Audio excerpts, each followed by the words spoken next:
Retire అయిపోయిన కొంతమంది తనకు అనుకూలమైన అధికారులను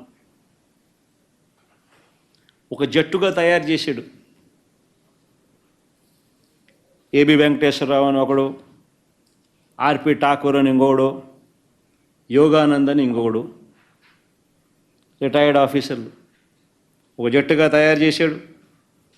తన దగ్గర కూర్చోబెట్టుకుంటున్నాడు.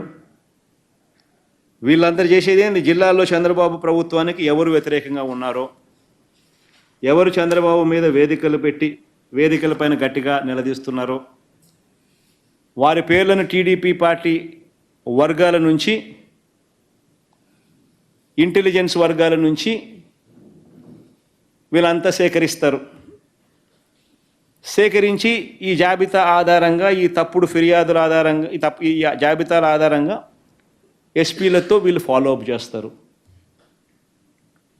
ఈ తప్పుడు ఫిర్యాదులు అందగానే కనీసం విచారణ కూడా లేకుండా ఆ ఫిర్యాదు చట్ట ప్రకారం నేరం కిందకు వస్తుందా లేదా అన్నది కూడా చూడకుండా వారిని అరెస్టు ఇల్లీగల్గా చేస్తూ ఉన్నారు. అరెస్టు చేసిన తర్వాత కూడా కోర్టుకు హాజరుపరుస్తూ ఉన్నారా అనంటే అది కూడా పరచడం లేదు. హీబియస్ కార్పస్ వేయాల్సిన పరిస్థితిలో ఈరోజు రాష్ట్రం ఉంది. తమ వద్దే పెట్టుకుంటున్నారు. కళ్ళకు గంతలు కడతా ఉన్నారు. వాళ్ళందరికీ కూడా రకరకాల పోలీస్ స్టేషన్లు తిప్పుతూ ఉన్నారు. 3rd degree ప్రయోగిస్తున్నారు. మళ్ళీ కింద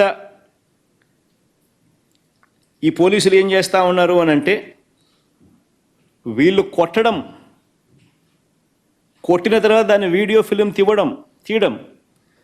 తీసిన తర్వాత వీళ్ళు పైనున్న ఈ జట్లకు, పైనున్న వీళ్ళందరికీ పంపించడం. చేసినాము, కొట్టాము, చూడండి, తిలకించండి, ఆనందించండి అని సేడిజం ప్రదర్శించడం.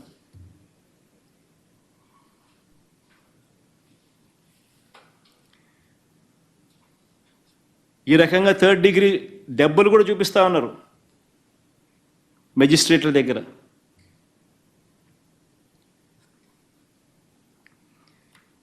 ఎఫ్ఐఆర్లు కూడా అప్లోడ్ చేయడంలా. ఎఫ్ఐఆర్లు అప్లోడ్ చేస్తే న్యాయ ప్రక్రియలో ఫాస్ట్గా, వేగంగా జరుగుతుందనే ఉద్దేశంతో ఎఫ్ఐఆర్ కూడా స్లో డౌన్ చేసి, న్యాయ ప్రక్రియ కూడా స్లో డౌన్ చేసే భాగంలో ఎఫ్ఐఆర్ అప్లోడింగ్లో కూడా జాప్యమే. ఎఫ్ఐఆర్ కోసం బాధితుల బంధువులు నేరుగా పోలీస్ స్టేషన్ల ముందు ధర్నాలు చేస్తూ ఉన్నారు చాలా చోట్ల.